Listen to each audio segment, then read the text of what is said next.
저는 오늘 여러분과 함께 읽은 본문 에스더 8장 15절에서 17절의 말씀을 근거로 해서 유다인에게는 기쁨과 존귀함이 있는지라 이와 같은 제목으로 우리 절대응정 금요기도에 하나님께 올려드리도록 하겠습니다. 제목을 한번 따르시기 바랍니다. 유다인에게는 기쁨과 존귀함이 있는지라.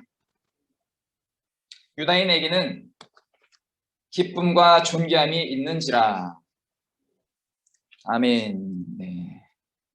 네, 오늘은 8장을 이제 공부를 하도록 하겠습니다. 지난주에 7장을 공부를 하면서 저희가 무엇을 알 수 있었습니까?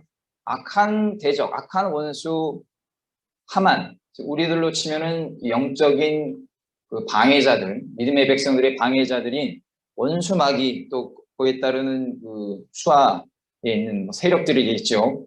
아주 하나님을 반역하고 하나님의 백성들을 공격하는 그런 세상 권세들의 몰락을, 하만의 몰락을 통해서 세상 권세의 몰락을 보게 되었습니다.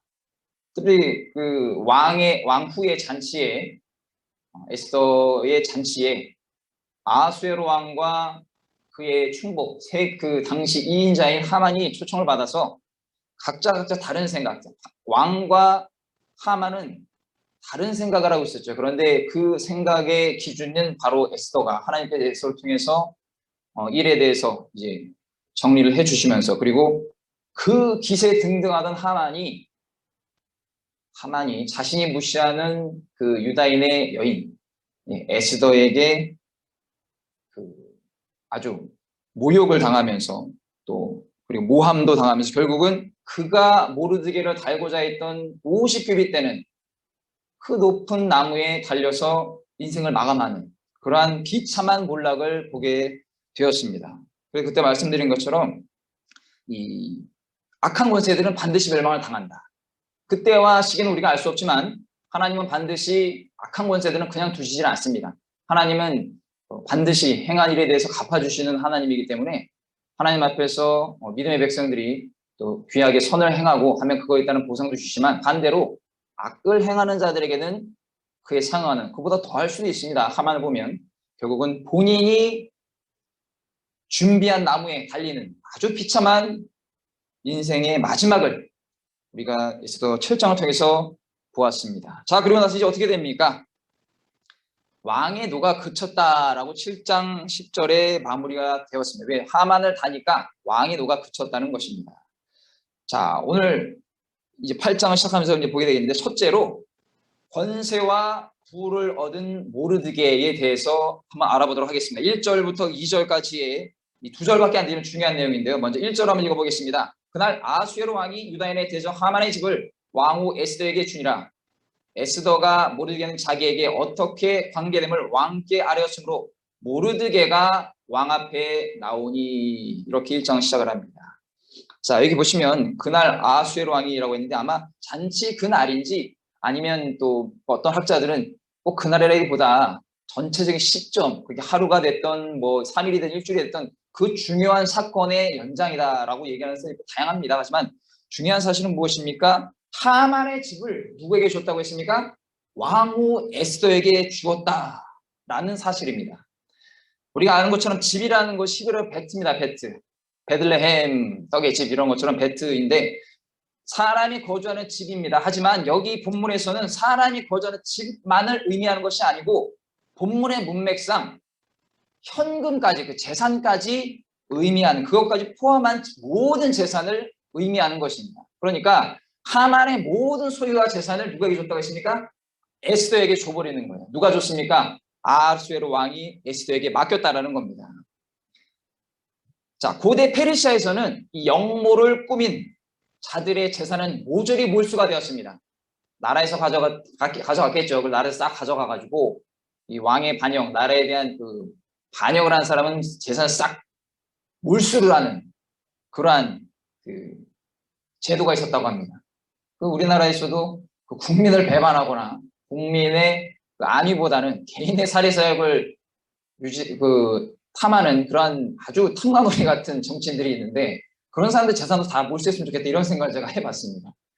그 재산들이 본인들이 그 수거한 것도 있었겠지만 국민들이 그 힘을 주지 않았으면 그러한 그 힘에 따르는 재산이 따로 왔겠습니까? 근데 지금도 이 사람의 욕심 끝이 없기 때문에 이 정치인들이 국민을, 국가를 위해서 일하기보다는 자신의 뱃속을, 이익을 위해서 일하는 사람이 굉장히 많은데, 오늘 그 사람들이 이러한 기록을 좀 봤으면 간담이 서늘하지 않을까 이런 생각을 해봅니다.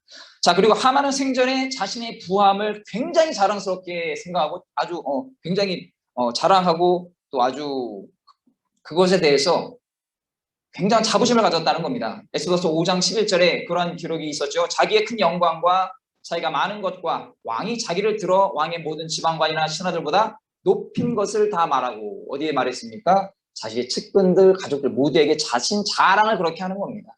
사랑하는 성도 여러분, 세상 사람들은 자기의 위치와 권력과 재산을 자랑합니다. 그렇지만 예수 그리스도를 구주로 믿고 하나님의 백성이 된 저와 여러분은 나 자신을 자랑할 것이 아니라 우리를 구원해 주시고 이 땅에 살게 하시고 천국 백성으로 삼아주신 예수님을 자랑하시는 저희 되시기를 주님의 이름으로 간절히 축원을 드립니다. 그럴 때 하나님이 또 높여주시는 겁니다. 그리고 더 좋은 걸 주시는 것이죠. 믿음의 백성들도 착각을 해서 하나님이 주신 것을 내가 능력이 있어서 내가 잘나서 이 자리에 올라갔다고 착각하는 순간 어떻게 됩니까? 바로 넘어지는 것이죠. 그것은 누구나 예외가 없습니다. 여기 있는 부족한 저나 모든 사람들이 하나님으로부터 받은 그 귀한 눈에 보이는 물질이든 그 외의 모든 영적인 복이든 간에 하나님이 주신 것을 우리가 철저히 깨닫고 감사하는, 겸손히 감사하는 그러한 자세를 유지해야 된다는 겁니다. 자, 이 몰수된 재산, 어쨌든 이 하만의 재산을 에스더에게 줬습니다. 왜 줬을까? 성경에 나와 있지는 않지만 많은 학자들은 이 에스더가 아주 그러한 모든 그 고통, 어떤 고통입니까? 하만의 관계로 인해서 받은 그 고통의 정신적 고통, 정신적 피해 보상을 해준 것이 아니냐 이렇게 또 보고 있습니다. 그 하만의 집 전 재산을 아수에로 갖지 않고, 아수에도 뭐 돈 좋아하는 사람이고 술 좋아하는 사람이니까 그걸 재산을 실했겠습니까만, 그렇지만 에스더가 정신적 고통을 받으니까 그것의 위로를 좀 주기 위해서 에스더에게 준 것이 아니냐 이렇게 얘기를 합니다. 그런데 다음이 중요합니다.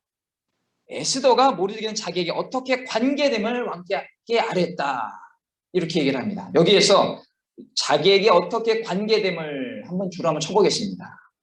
히브리어로 마후라흐 이렇게 쓰는데, 그가 그녀에게 무엇인지, 모르드게가 에스더에게 무엇인지, 무슨 사람이겠습니까? 친척이죠.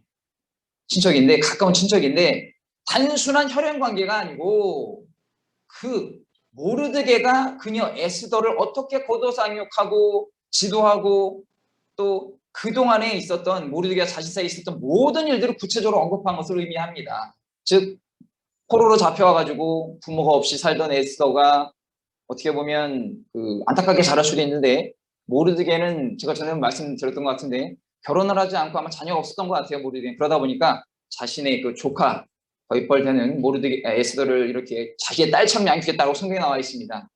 네, 그런 것처럼 그러한 모든 사실, 그리고 그녀 그 모든 사실을 이제 왕께 다 아뢰는 겁니다. 참 시기가 아주 절묘하다고 볼 수가 있습니다. 평상시에 그 에스더에게만 집중했을 때 왕에게 그런 얘기를 왕이 에스더에게만 그냥 집중했을 때 에스더가 그런 얘기를 했다면 아마 좀 속된 말로 죄송합니다만 씨알도 안 맥혔을 겁니다. 그렇지만 이러한 상황이다 보니까 에스더가 이런저런 얘기를 하는 것을 왕이 듣고, 이 에스더라는 여인이 이렇게 지혜로운 언행 그리고 참신한 절제된 태도에 이유가 있었구나, 이게 자연스럽게 생긴 것이 아니구나, 이것을 알 수 있었지 않았을까 이렇게 추측을 또 해봅니다. 더불어서 어떻습니까? 왕은 암살 계획을 보고한 그 모르드게가 왕의 신임을 얻었지 않습니까? 그 모르드게가 이 중반에 보면은. 그런데 그 에스더의 보고, 즉 이미 모르드게가 어떤 사람인지는 알고 있었는데 거기에 덧붙여서 에스더 왕후가 모르드게라는 사람에 대해서 이러저런 얘기를 하니까 왕이 생각하기에 정말 이 모르드게라는 사람 대단한 사람이었구나, 이게 그 나에 대한 암살 계획을 보고한 것이 우연이 아니었구나, 이것을 또 알게 되지 않았을까 이렇게 추측을 해볼 수가 있습니다. 그래서 더욱 왕의 총애를 모르드게가 얻게 되었다는 것이죠. 이것은 다 누구의 섭리입니까? 하나님의 섭리라는 것을 기억하시기를 주님으로 간절히 축원을 드립니다. 이 모든 일정들이 다 하나님의 섭리예요. 하나님의 섭리는 우리가 알 수 없는 요소에 다 들어가 있다는 겁니다. 자, 그러면 왕은 어떻게 모르드게를 총애했습니까? 말로만 높인 것이 아니에요. 바로 2절 보겠습니다. 왕이 하만에게서 거둔 반지를 빼어 모르드게에게 준지라. 에스더가 모르드게에게 하만의 집을 관리하게 하니라. 할렐루야. 이 한 절로 정리가 되는 거죠.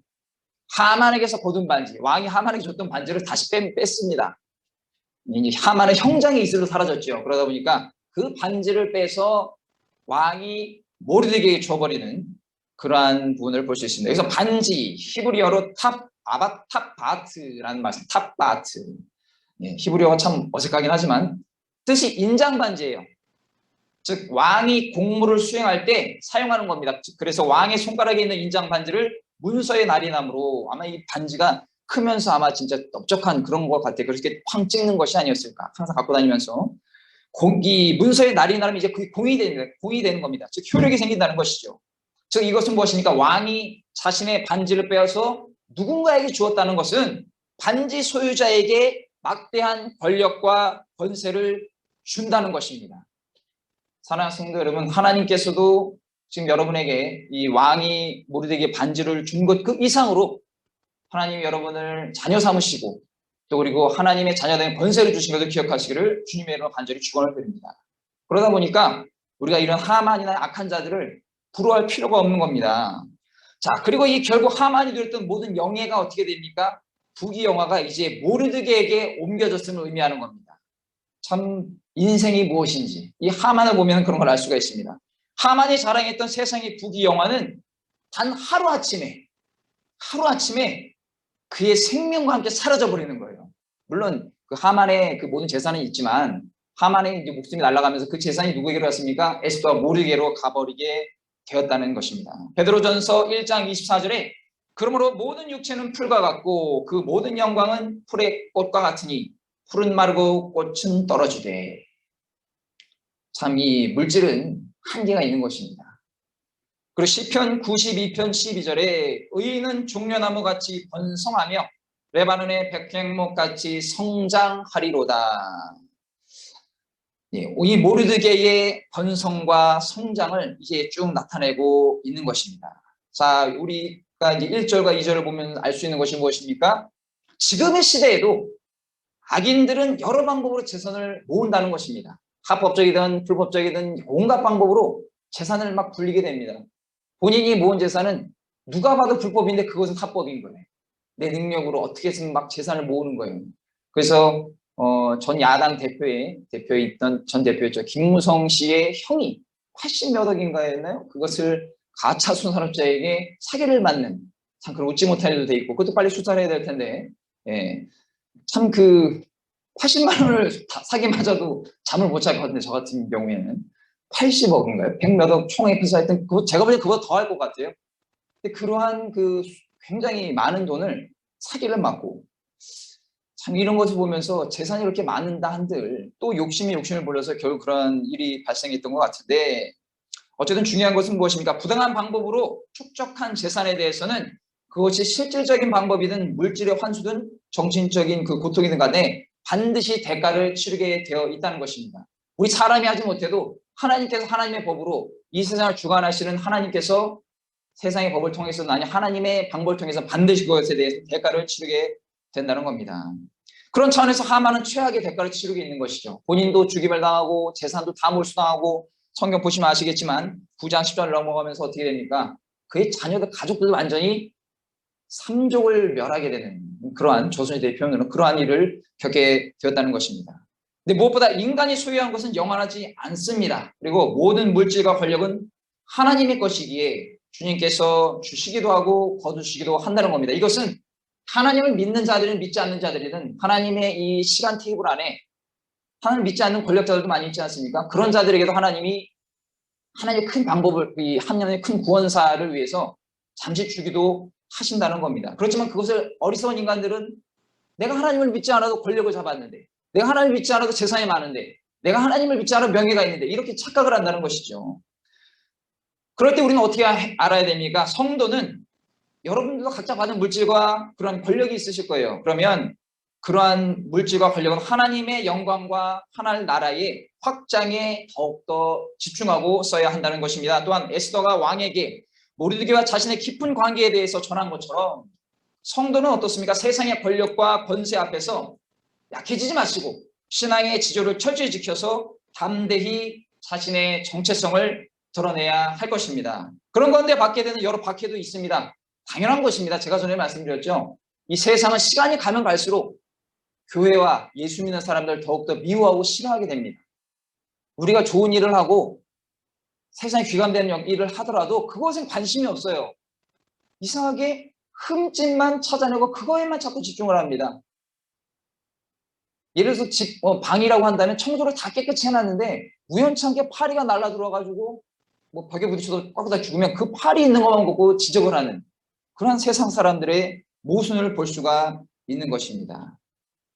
그러니까 여러 박해가 당연한 것이라고 생각을 해야 한다는 것이죠. 이것은 예수님께서 이미 마태복음 5장 11절과 12절에 말씀하셨습니다. 나로 말미암아 너희를 욕하고 박해하고 거짓으로 너희를 거슬러 모든 악한 말을 할 때에는 너희에게 복이 있나니 기뻐하고 즐거워라. 하늘에서 너희의 상이 큼이라. 너희 전에 있던 선지자들도 이같이 박해하였느니라.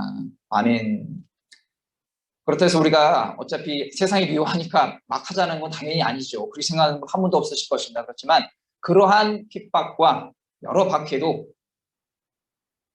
겸허히 인내하며 견뎌야 할 것입니다. 자, 둘째로 바뀌게 된 왕의 조서에 대해서 알아보도록 하겠습니다. 3절부터 8절까지의 내용인데 먼저 3절 한번 읽어보겠습니다. 에스더가 다시 왕 앞에서 말씀하여 왕의 발 아래에 엎드려 아각 사람 하만이 유다인을 해하려 한 악한 꾀를 제거하기를 울며 구하니. 자, 이 부분 줄쳐보겠습니다. 악한 꾀를 제거하기를 울며 구하니.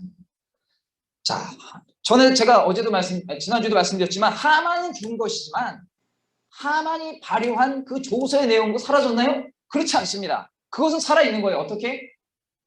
시퍼렇게 살아있는 거예요. 지난번에 저희 기도원 가서 안호성 목사님의 시퍼렇게 살아있는 하나님 본인이 이 특허를 냈다 이렇게 농담 삼아 말씀하시는데 어쨌든 이 조서는 시퍼렇게 살아있는 겁니다. 아직 눈을 뜨고 이 조서는 살아있는 거예요. 그것을 계획한 하만은 없어졌지만 이 조서는 살아있다. 그런데 이것은 근본적인 문제가 완전히 해결된 것이 아니라는 것입니다. 그 효력을 조서의 그 효력은 아직 사라진 게 아니에요. 중요한 사실입니다. 즉 학자들이 이렇게 추측을 합니다. 하만은 죽었다고 해도 그 당시 페르시아 내에는 아직도 아말렉 족속을 비롯해서 유대 민족을 싫어하는 수많은 족속, 수많은 권력자들이 있었을 것이다. 그러니까 하만은 거의 대표되는 사람이고 그 하만이 발휘한 조서가 살아있기 때문에 법적인 근거가 있기 때문에 그 법적인 조서로 유대인들은 살아난 것이 아니다. 이 얘기를 하는 겁니다. 마찬가지죠. 국회의원들이 입법을 하면 그 입법을 한 사람은 없어지고 공직을 이제 그만두더라도 그 법은 살아있는 거예요. 말도 안 되는 차별금지법이라는 것을 발의를 하고 배우신 분들이 참 그렇게 법이라는 것을 한번 입법을 하는 것을 왜 그렇게 아주 편향적이고 왜 그런 법을 발의를 해서 이렇게 참 답답하고 이런 말도 안 되는 일을 하는지 참 알 수가 없습니다. 자, 그런 것처럼 이 조서의 내용을 충실히 지킬 각오가 되어 있는 사람들이 분명히 있을 것이다. 이렇게 추측을 합니다. 하만의 따라가는 측근들, 그 하만이 집에 가서 얘기할 때 지난번에 신나서 집에 가서 얘기할 때 측근들이 있었잖아요. 그리고 많은 정치적 동반자들이겠죠. 그 사람들이 아마 그래도 이 하만은 죽었지만 더 이제 그들은 아주 단결을 했겠죠. 이 조서를 좋게 진행을 해서 이제 이들을 완전히 멸해야 되겠다. 자, 그런데 어떻게 됩니까? 4절에 왕이 에스더를 향하여 금규를 내미는지라. 에스더가 일어나 왕 앞에 서서 이렇게 얘기를 합니다. 이미 5장 2절에 등장한 동일한 내용입니다. 그러나 이때에 이 왕이 에스더를 향해서 금규를 내밀었다는 것은 5장 2절에 대한 거기에 나와 있던 의미와 뜻과는 다른 것입니다. 즉 왕은 눈물로 간청한 에스더를 아까 앞에 나왔잖아요. 울며 구하니라고 했잖아요. 그 에스더를 긍휼히 여기겠다는 그런 의미라는 것이고 아울러서 그 요청을 내가 들어주겠다라는 표시라는 것이죠. 왜냐하면 왕이 상대에게 금규를 내민 행위는 허락의 의미도 있기 때문입니다. 받아들이는 의미. 근데 이번엔 어떤 것을 본인이 받아들일지 모르고 일단은 왕은 눈물을 흘리는 그 여자의 눈물의 앞에 금규를 또 내미는 것이죠. 그래서 이제 그것을 봤는데 어떠한 내용을 얘기를 합니까? 이제 5절과 6절을 한번 읽어보겠습니다. 이르되 왕이 만일 즐거워하시며 내가 왕의 목전에 은혜를 입었고 또 왕이 이 일을 좋게 여기시며 나를 좋게 보실진대 조서를 내리사 아각 사람 함무다다의 아들 하만이 왕의 각지방에 있는 유다인을 진멸하려고 꾀하고 쓴 조서를 철회하소서. 6절입니다. 내가 어찌 내 민족이 화당함을 참아보며 내 친척의 멸망함을 참아 보이리까 하니. 자, 여기에서 저희 5절 거의 끝부분에 줄쳐보겠습니다. 유다인을 진멸하려고 꾀하고 쓴 조서를 철회하소서. 자, 여기에서 보면 꾀하다라는 말이 이 머리에서 나온 어떤 생각이나 계획을 의미한다는 것입니다. 좋은 생각, 좋은 계획이 아니지요. 하나님의 관점에서 봤을 때도, 하나님 믿는 유다 백성이 봤을 때도, 우리들이 봤을 때도 이건 철저하게 잘못됐고 악하고 옳지 않은 그러한 계획이었다는 것입니다. 자, 그런데 이 에스더의 말을 보면 굉장히 정말 아까도 말씀드린 것처럼 지혜로운 여인인 걸 알 수 있어요. 어떻게 되냐면 에스더는 왕이 하만이 그 내린 조서에 공모했다는 사실을 알고 있죠. 그렇지만 직접 얘기는 안 했다고 지난주 말씀드렸잖아요. 직접적으로 그렇게 건드리진 않았습니다. 돌아서 얘기를 하면서도 왕은 바보가 아니기 때문에 다 알고 있고 본인 양심이 찔리는 거예요. 그런데 그 사실, 공모했다는 사실을 피해갈 수 있는 틈을 주고 있는 겁니다. 살아갈 수 있는 틈, 숨구멍을 에스더가 왕에게 마련해 주는 거예요. 어떻게 보면 감히 왕비가 한 제국의 왕에게 살아남을 수 있는 틈을 조금 이렇게 열어줬다는 겁니다. 뿐만 아니라 왕이 하만의 그 거짓 계획이잖아요. 그 거짓 계획에 넘어가서 이와 같은 게 관계가 되어 있으니까 그 일에서 책임을 면하라고 권면을 한다는 겁니다. 참으로 지혜로운 여인 에스더가 아닐 수 없습니다. 그리고 나아가서 에스더는 원천적인 악의 근원을 제거하려고 하는 거예요. 악의 근원. 자, 전에도 말씀드린 것처럼 에스더는 페르시아의 전통과 법률을 사용해서 왕을 막 몰아세우고 정해진 답을 이끌어냈습니다. 지난번에 말씀드린 것처럼 답정너예요. 답은 정해져 있어. 너는 대답만 하면 돼. 이러한 내용이라는 것입니다. 이로 인해서 왕과 에스더는 서로 원하는 것을 얻었죠. 왕은 왕대로, 에스더는 에스더를 얻었는데 이것은 어떻게 봅니까?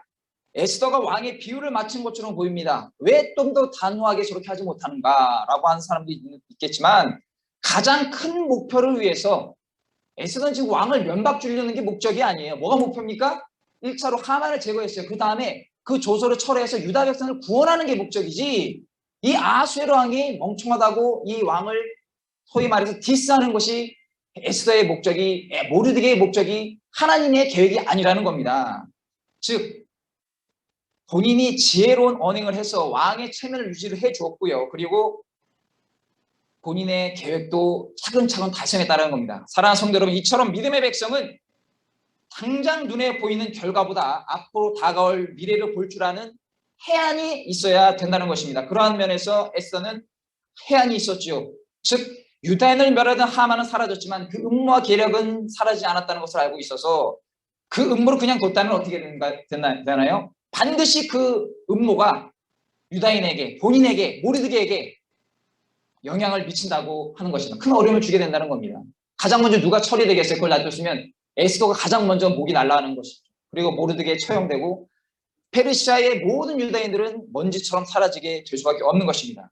이와 같이 우리 인생에도 힘들게 하는 쓴뿌리가 있습니다. 악의 근원이 있어요. 항상 도사리고 있습니다. 나만 알고 남은 모르는 것이 있어요. 그렇죠? 하나님을 알고 계시고 여러분은 알고 있습니다. 여기 있는 부족한 죄종도 여러 연약함이 있고 늘 끊어내야 하는, 기도하고 이것을 이겨내야 하는 그런 여러 부분들이 있습니다. 그것은 물어보지는 않겠습니다. 그렇지만 그 악의 근원을 완전히 뽑아내어 버려야 한다는 것입니다. 그래서 적당히 타협하거나 내버려두면 어떻게 됩니까? 지금은 몰라도 결정적인 순간에 반드시 화근이 되어서 우리 신앙생활을 위협하게 하고 신앙에서 탈락하게 되는 그러한 일도 맞이할 수가 있는 것입니다. 그러므로 반드시 이런 쓴뿌리, 악의 근원을 제거하시는 저여러분의 되시기를, 예수님의 보혈로 제거하시는 저여러분의 되시기를 주님의 이름으로 간절히 축원을 드립니다. 자, 그리고 7절과 8절 보겠습니다. 7절에 뭐라고 얘기합니까? 아수에로 왕이 왕후 에스더와 유다인 모르드게에 이르되 하만 유다인을 살해하려 하였으므로 나무에 매달렸고 내가 그 집을 에스더에게 주었으니, 본인은 할 거 다 했다는 거예요. 나는 내가 할 일을 다 했다. 그런데 8절이 조금 이상합니다. 너희는 에스더와 모르드게를 말하는 거죠. 너희는 왕의 명의로 유다인에게 조서를 뜻대로 쓰고, 이것이 무엇이냐면 다 읽고 말씀드릴게요. 왕의 반지로 인을 칠지어다. 왕의 이름을 쓰고 왕의 반지로 인친 조서는 누구든지 철회할 수 없음이니라 하니라. 굉장히 좋은 얘기지만 7절과 8절은 좀 성격이 다릅니다. 자, 너희는 왕의 명의로 유다인에게 조서를 뜻대로 써라, 이렇게 얘기를 했습니다. 즉 무슨 얘기냐면 왕의 조서를 쓰는 주체, 중심이 아수에로 왕이 아니고 에스더와 모르드게임을 강조하는 거예요. 즉 자신은 아수에랑 더 이상 내가 이제 구체적인 해결 방안을 내가 찾지 못하겠다. 내가 할 수 있는 것은 하만을 나무에 다른 것. 어떻게 알았어요? 왕국을 강간하고자 하느냐, 그런 죄명으로, 괘씸한 죄로 하만을 목 달아 죽였는데, 그 조서에 대해서는 이제 본인이 어떻게 할 수 없다는 것을 이야기를 한다는 겁니다. 그래서 에스더와 모르드에게 이 문제의 해결을 전적으로 위임하겠다는 겁니다. 그래서 반지를 주고 인을 쳐서 니네 뜻대로 써라, 이 얘기를 하는 것입니다. 조서의 시행을 누구도 막을 수가 없습니다. 그래서 내용은 그런데 내용을 수정할 수 있다는 것이죠. 이 시기에는 아마 그랬던 것 같습니다. 그리고 성경에 보면은 하만이 한 민족이라고 했지 유대 민족이라고 거기다 왕에게 보고하지는 않았어요. 근데 거기 나중에 수정을 했는지 어쩐지 알 수 없지만, 즉 페르시아의 전통이 왕에게는 최소한의 합법적인 책임 면제가 되는 거예요. 그리고 모르드게와 에스더는 적법한 권력과 권한이 되었다는 것입니다. 또한 왕의 절하는 대답이 오히려 모르드게와 유다인의 입장에서는 더욱 유익한 일이 되었다는 것입니다. 자, 그럼 어떠한 일이 됐습니까? 세 번째로 생명을 보호하게 된 유다인에 대해서 알아보도록 하겠습니다. 9절부터 14절까지인데 먼저 9절을 한번 읽어보겠습니다. 그때 시한월 곧 3월 23일에 왕의 서기관이 소집되고 모르드게가 시키는 대로 조서를 써서 인도로부터 구스까지의 127지방 유다인과 대신과 지방관과 관원에게 전할세 각 지방의 문자와 각 민족의 언어와 유다인의 문자와 언어로 쓰되. 그리고 10절 봅니다. 아수에로 왕의 명의로 쓰고 왕의 반지로 인을 치고 그 조서를 역조들에게 붙여 전하게 하니 그들은 왕궁에서 길러서 왕의 일에 쓰는 준말을 타는 자들이라. 자, 이 10절을 직역성경으로 제가 이제 말씀드릴게요. 쉽게 해서 무슨 얘기냐면, 알아듣는 분들 계시겠지만, 10절이에요. 그가 아수에로 왕의 이름으로 쓰고 왕의 반지로 봉인하고, 여기까지는 우리가 예상합니다. 그런데 그 조서들을 왕궁 역마들, 곧 경주 말들을 타는 보발꾼들의 손에 보내었다, 이렇게 되어 있습니다. 보발꾼이 뭔지 아시죠? 예, 조선시대나 이렇게 보면은 걸음으로 걸어가지고 직접 뛰어가지고 그 인편으로 전하는 사람들인데, 경주말을 타니까 굉장히 빠른 말을 타고 다니면서 그 127지방 인도로부터 구스까지의 그 모든 지방을 몇 명인지 모르겠습니다만 굉장히 많았을 거예요. 그 사람들은 완전히 어떻게 보면 지금으로 치면 5G 속도로 그냥 LTE급으로 쫙 뻗어가지고 각 고흥마다 다 보내는 겁니다. 네, 5G. 빠르지 않다라고 하는 의견이 있는데요. 네, 제가 안 만들었습니다. 예, 어쨌든 자, 그런 내용을 이야기를 하고 있는 것입니다. 자, 이제 11절에 보니까 11절 여기도 중요한 부분인데요. 11절 상반절 한번 끊어서 읽어보겠습니다. 조서에는 왕이 여러 고을에 있는 유다인에게 허락하여 그들이 함께 모여 스스로 생명을 보호하여. 좋죠, 봅니다. 그들이 함께 모여 스스로 생명을 보호하여. 자, 유다 민족은 어떻습니까? 스스로 생명을 보호할 수 있도록 허락을 받은 거예요. 허락을 받은 겁니다. 이는 왕의 명령이라는 큰 법적 테두리 안에서 모르드게의 구체적인 계획이 함께 보장을 받았다는 것입니다. 유다인들은 절망의 상황에서 아무것도 하지 않고 낙심해 있지 않았어요.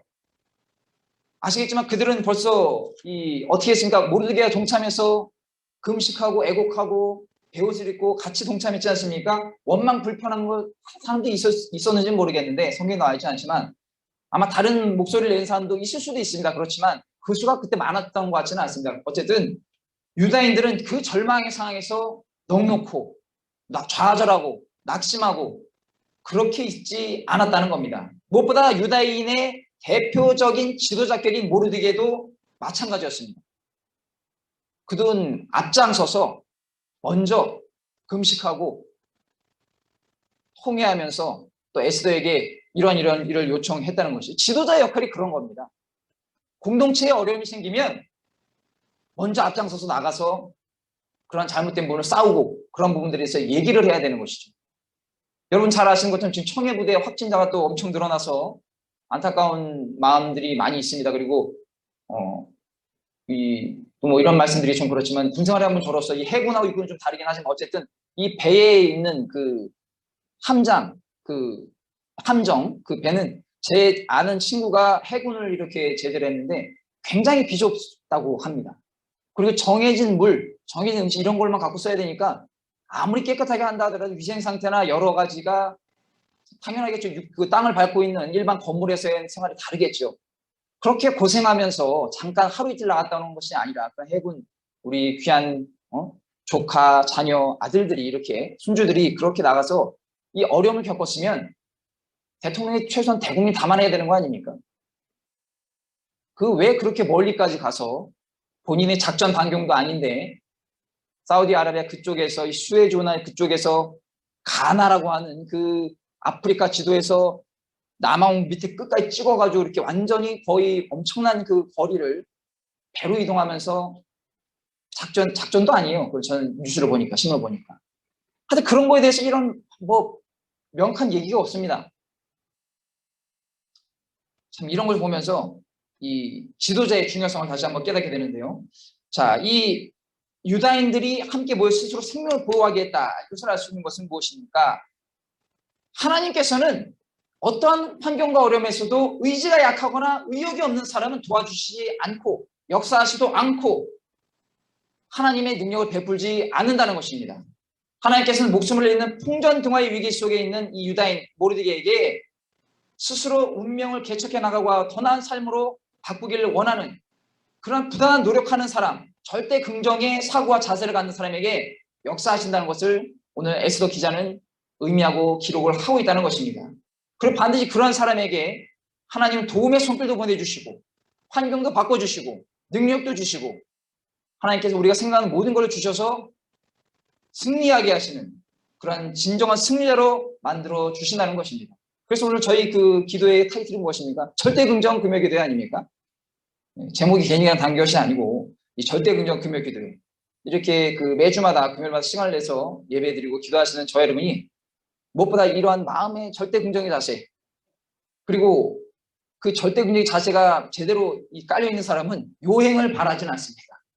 이 요령 피우거나 그런 것은 절대 안 된다는 것입니다. 하나님 그러한 사람 정말 잘 알아보시기 때문에 혹여 그렇게 어떤 사람이 인간으로 봐서 요행을 바라서 요령을 피웠는데 잘 되는 것 같은데 그것은 잘 되는 것이 아니에요. 이 물이 수심이 얕으면 태양 끝에서 반드시 그 수분이 증발하면서 밑바닥이 보이는 것처럼 요령 피우고 요행하는 사람들은 반드시 그 말로나 그 마지막이 반드시 이렇게 좋지 않다는 것입니다. 자, 그리고 11절 하반절에 봅니다. 각 지방의 백성 중 세력을 가지고 그들을 치료하는 자들과 그들의 처자를 죽이고 도륙하고 진멸하고 그 재산을 탈취하게 하되 하만이 악한 계획을 세워서 유다인들에게 행했던 모든 일이 그대로 진행이 되는 겁니다. 그대로 진행이 되고 있어요. 모르게 유다인들로 하여금 가만히 있는 자들 상대방을 그들의 처자와 더불어 죽이고 멸하고 재산을 탈취하려고 한 것이 아니에요. 아무 죄 없는 사람을 모르드게가 유다인들을 위협하지도 않는데 그런 사람들을 가서 공격하려고 한 게 아니라는 것입니다.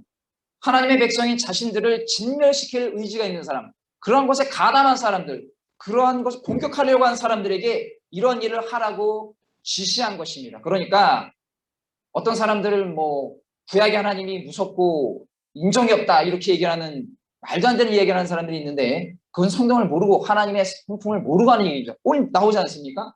모르드게가 자신들을 위협하려고 했던 사람들에게 그러한 일을 행하게 했다라고 이제 썼다는 거예요. 레위기 24장에 어떠한 일이 있습니까?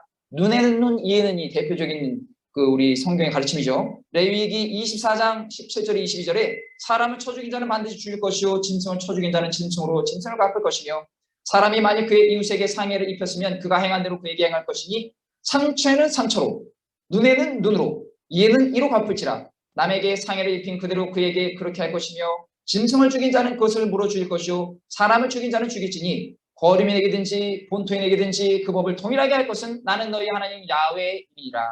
아멘. 이것은 무엇인 얘기입니까? 예를 들어서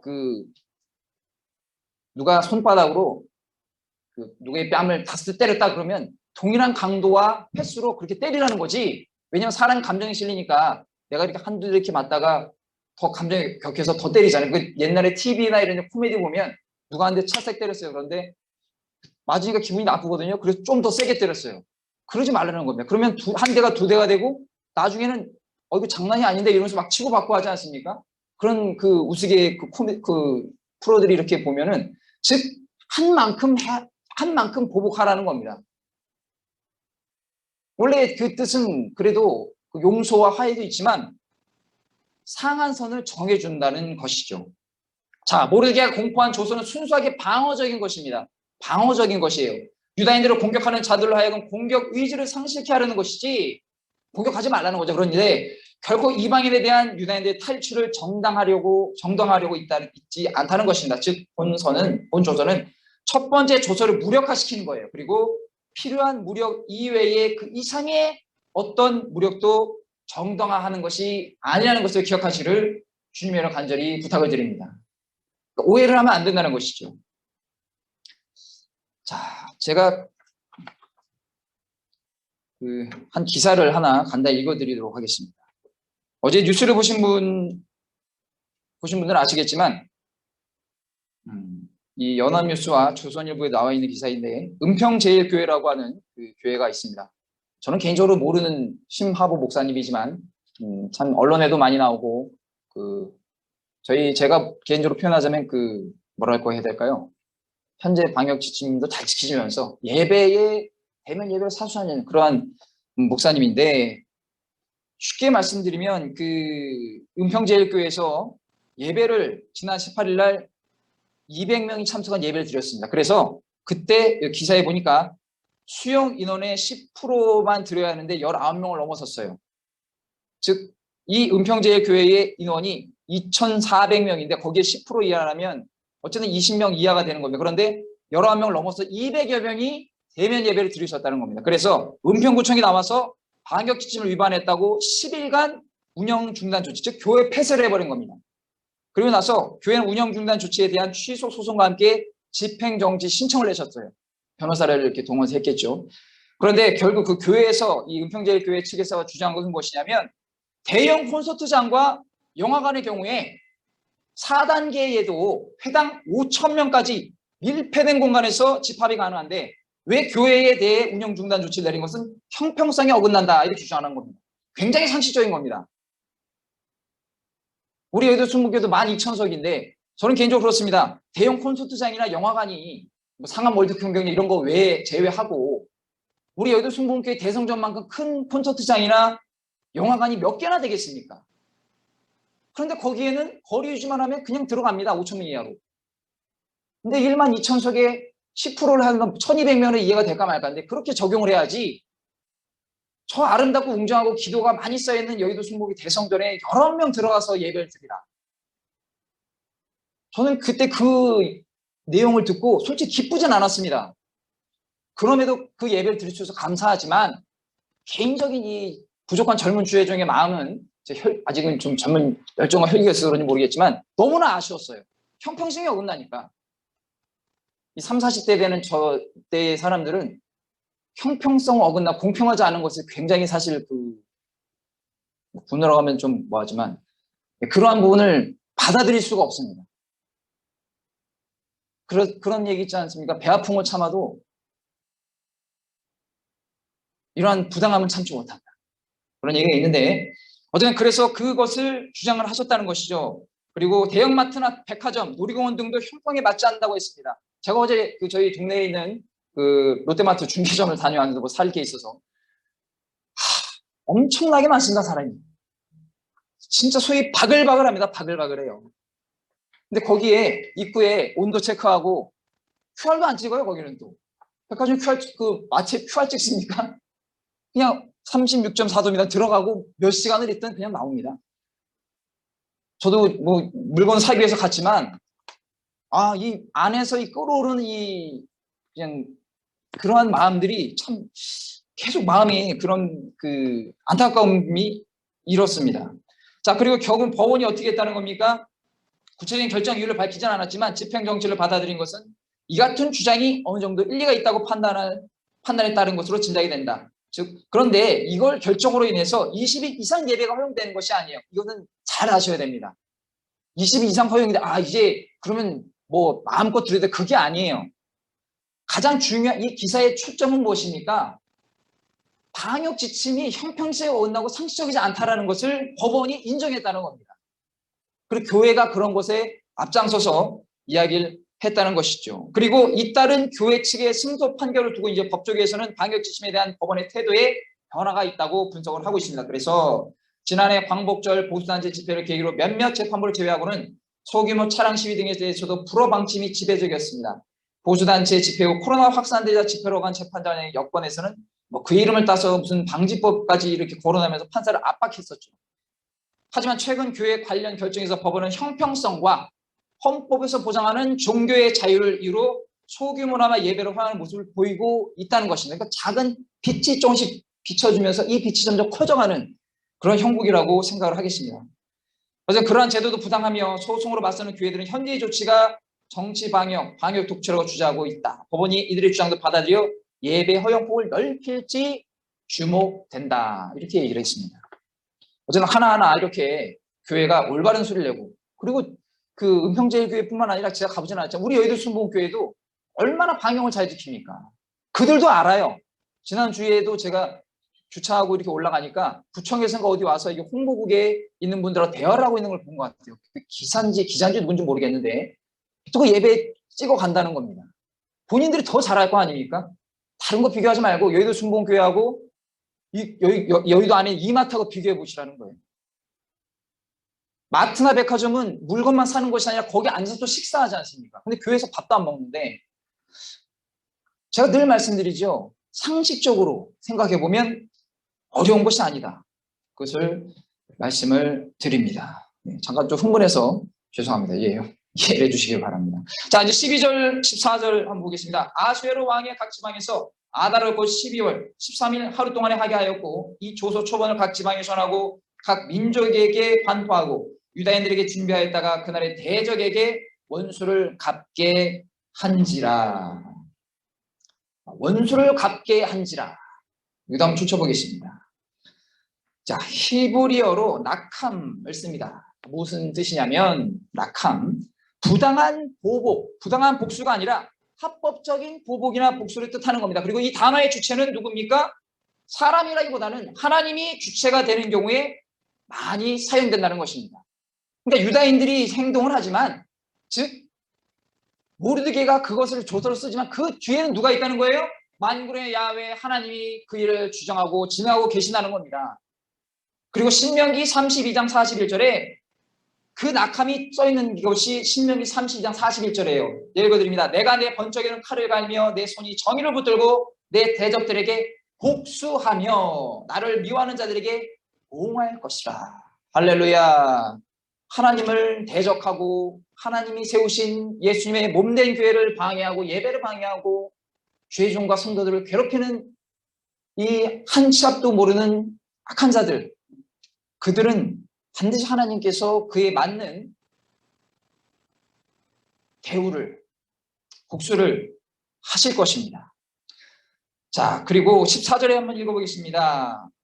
왕의 엄행이 매우 급함에 역절이 왕의 일에 쓰는 준말을 타고 빨리 나가고 그 조서가 도성 수산에도 반포되니라. 엄청나게 지금 급한 겁니다. 매우 급함에 빨리, 이런 그 단어들을 사용하고 있습니다. 엄청나게 급한 상황이고, 아마 제가 볼 때는 모르드게도 그것을 이렇게 또 이렇게 보이지 않게 압박을 하지 않았나 싶은데요. 유대 민족이 그들의 대적과 맞서 싸우도록 한 날짜가 언제라고 했습니까? 12월 13일이에요. 그런데 조서 발행이 언제라면 3월 23일입니다. 즉 개월수만 따져도 9개월 정도의 시간이 있는 거예요. 그런데 왜 이렇게 서둘렀나 싶을 수 있는데, 학자들이 분석하기에는 기록에 의하면 당시 페르시아의 전역의 문서가 도착하기 위해서는 3개월의 시간이 소요되었다고 합니다. 그 먼 곳에 다 가려면 뭐 매번 달렸겠습니까? 그렇진 않죠. 사람이 가다가 좀 쉬고 해야 되니까. 그러면 3개월 정도 시간이 소요됐다는 거죠. 그래서 이런 점을 감안했을 때 9개월은 조서가 온 제국에 도달하기에 충분한 시간이었고, 아마 제대로 도착했는지 확인을 하려고 하는 그런 시간이 아니었겠는가, 이러한 추측을 하는 학자들도 있습니다. 자, 이제 마지막으로 유다인에게 임한 기쁨에 대해서 알아봅니다. 15절부터 17절인데요. 먼저 15절을 읽어봅니다. 모르드게가 푸르고 흰 조복을 입고 큰 금관을 쓰고 자색하는 베옷 겉옷을 입고 왕 앞에서 나오니, 이제 왕 앞에서 어디로 나가는 거예요? 사람들을 만나러 가는데 수산성이 즐거이 부르며 기뻐하고, 이렇게 되어 있습니다. 수수지거가 굉장히 많습니다. 푸르고 흰 조복이라는 것은 이 고위 관직에 있었음을 나타낸다는 겁니다. 그냥 단순한 고위 관직이 아니라 왕의 다음 가는, 그리고 다른 측면으로는 그가 왕실에 속한 자, 왕실 직통에 있는 그러한 왕의 측근이라는 것을 알린다는 것이죠. 근데 모르드게가 어디 있었습니까? 대궐 문 앞에 있던 사람이 하나님이 들어주시니까, 하나님이 역사하시니까 바로 왕실의 직속 공무원, 공직자가 되었다는 것입니다. 그리고 큰 금관, 이것은 금면류관인데요, 왕의 다음 위치로 표시하는 것이고 다른 신하들의 것보다 더 큰 것이라는 겁니다. 실질적인 2인자를 의미하는 것이죠. 그리고 마지막으로 자색하는 배 겉옷, 이것은 왕이 자신의 신뢰를, 모르드게에 대한 신뢰를 보여주기 위해서 왕으로부터 친히 하사한 의복이라는 사실입니다. 이 모르드게의 모습을 보면 무엇을 알 수 있습니까? 잠언 11장 10절에 의인이 형통하면 성읍이 즐거워하고 악인이 패망하면 기뻐 외치느니라. 수산성이 즐거이 부르며 기뻐했다. 모르드게만을 봐서 기뻐한 것이 아니라 이곳에 아마 수산성에 유다인도 많이 왔을 거니까 하만의 멸망도 보고 하만의 패망을 보고 기뻐했다는 것을 우리가 추측을 할 수가 있는 것이죠. 16절 봅니다. 유다인에게는 무엇이 있습니까? 영광과 즐거움과 기쁨과 존귀함이 있는지라. 할렐루야. 주쳐보십시오. 유다인에게는 영광과 즐거움과 기쁨과 존귀함이 있는지라. 하나님을 믿는 백성에게는 이러한 영광과 즐거움과 기쁨과 존귀함이 따라다니는 것입니다. 저 여러분 모두 이러한 귀한 것을 받은 믿음의 백성 여러분을 기억하시기를 주님의 이름으로 간절히 축원을 드립니다. 자, 그런데 유다인들은 다민족 사회에서 이 페르시아가, 그런데 그런 이 유다인들이 다민족 사회였던 페르시아, 지금은 좀 미국쯤 되겠죠. 거기에 크게 두각을 나타내지 못한 소수민족이었다라고 학자들은 추측을 합니다. 그런데 거기서 누가 나타났습니까? 유다인 모르드게가 이제 확실히 드러나는 거예요. 분개 일하게 됐습니다. 모르드게가 대궐문에 있던 모르드게가 왕의 측근의 측근 2인자가 돼서 확 드러나니까, 그리고 그 영예로운 족속이 유다인에게서 나오니까 그 유다인들 영예로운 족속이 되었다는 것이죠. 이처럼 지도자가 하나님 앞에 올바르면 그에 따른 공동체도 존경을 받게 된다는 것입니다. 지도자가 정말 중요한 것이죠. 우리가 알지만 지금도 너무나 철저히 깨닫고 있지 않습니까? 국민들은 이렇게 코로나19로 고통받고 예배도 지금 잘 못 드리는데 엊그제 보니까 남북 연락선에 대해서 또 신나고 하고 있던데, 그 작년에 기억나시죠? 남북 연락사무소 300원과 400원 그거 파괴를 했잖아요. 김여정이가. 그거에 대해서 사과도 안 받고 그거에 대해 뭐라고 얘기를 했습니까? 두둔을 하고 있습니다. 그거에 대한 명확한 사과도 안 받고 나서 남북 연락선이 개통이 되니까 좋다고 그러고, 이번에 추석 때 뭐 화상으로 이산 가족 상봉을 한다, 그런 얘기를 하고 있습니다. 해야죠. 해야 됩니다. 남북 연락도 해야 되는데 무엇이 먼저고 뭐가 중요한지를 알고 있어야죠. 그렇게 배우신 분들이 저만큼도 생각을 못하지는 않을 거예요. 안 하는 겁니다. 안 하는 거. 덮어두는 거예요. 자, 이렇게 지도자가 하나님 앞에 올바르게 쓰면 그에 따른 공동체도 영광과 즐거움과 기쁨과 존귀함이 넘치게 된다는 것입니다. 그러나 이 모든 일의 배후에는 누가 계시는 겁니까? 아까도 말씀드린 것처럼 사람을 보지 마시고 자신이 선택한 민족을 보호하시고 존귀케 하시려는 우리의 역사의 주관자이신 하나님의 섭리가 있다는 것을 기억하시길 바랍니다. 자, 그리고 이제 마지막 17절 봅니다. 왕의 어명이 이르는 각 지방, 각 읍에서 유다인들이 즐기고 기뻐하여 잔치를 베풀고 그날을 명절로 삼으니 본토 백성이 유다인을 두려워하여 유다인 되는 자가 많더라. 자, 여기 한번 쳐보세요. 본토 백성이 유다인을 두려워하여 유다인 되는 자가 많더라. 저는 말씀드리면서 이 부분 보면서 굉장히 그 실수를 금치 못했습니다. 그 얼마 전까지만 해도 유다인들이 아주 천덕꾸리가 돼버렸는데 이제는 본토 백성이 페르시아에 있는 백성들이 유다인을 두려워해서 그 유다인 데려간 사람이 많았다는 거예요.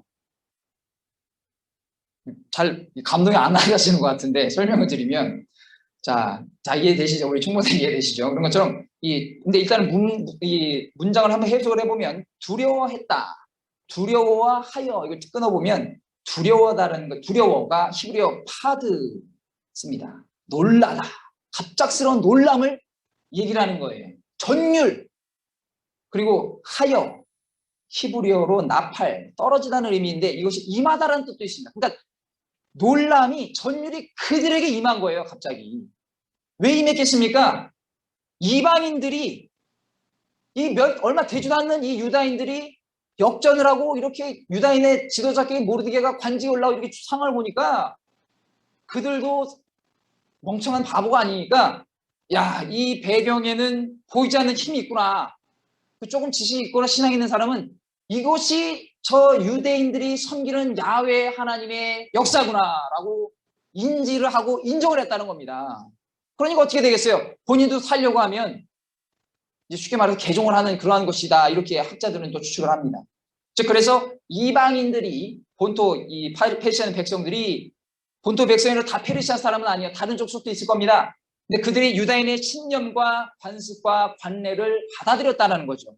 즉 할례를 받았을 것이다 이렇게 추정하는 사람도 있어요. 그리고 야훼 신앙을 고백하는 것으로 이루어졌을 것이다. 그러니까 유다인 되는 자가 많더라. 유다인 그냥 내가 유다인 되겠다고 되는 게 아니죠. 지금으로 치면 어떻겠습니까? 교회가 교회답고 주의 종과 성도들이 교회에서 하나님에게 인정받는 거 물론 세상 사람에게 인정받으니까 믿지 않는 사람들이 나도 예수 믿어야겠다. 나도 신앙생활 해야겠다. 이러한 선한 영향력을 끼쳤다는 것을 이야기하고 있는 것입니다. 이게 굉장히 중요한 것인데 지금 참 약간 그런 부분들이 정체되어 있는 것에 참 안타깝다고 말씀을 드리겠습니다. 어쨌든 이 하루아침에 대세가 뒤집어졌어요. 누구를 통해서? 하만은 죽고 죽을 것 같던 모르드게가 살아나서 이인자가 되고 그에 따르는 모든 유다인들이 기쁘고 즐거워하고 자, 어쨌든 이 부분들을 보면 하나님에 대한 두려움이 포함되어서 본토 백성들이 그것을 깨닫고 이제 감으로 완전히 육체적으로 깨닫게 되는 거죠. 생각도 하고 지식적으로 다 깨닫게 되어서 이제 유다인이 나도 돼야겠다 이렇게 생각을 했다는 거예요. 단순히 두려워서라기보다는 제가 볼 때는 그러한 역사를 본인들이 깨닫고 동경심이 또 일어나지 않았을까 이렇게 생각도 한번 해보게 되는 것입니다.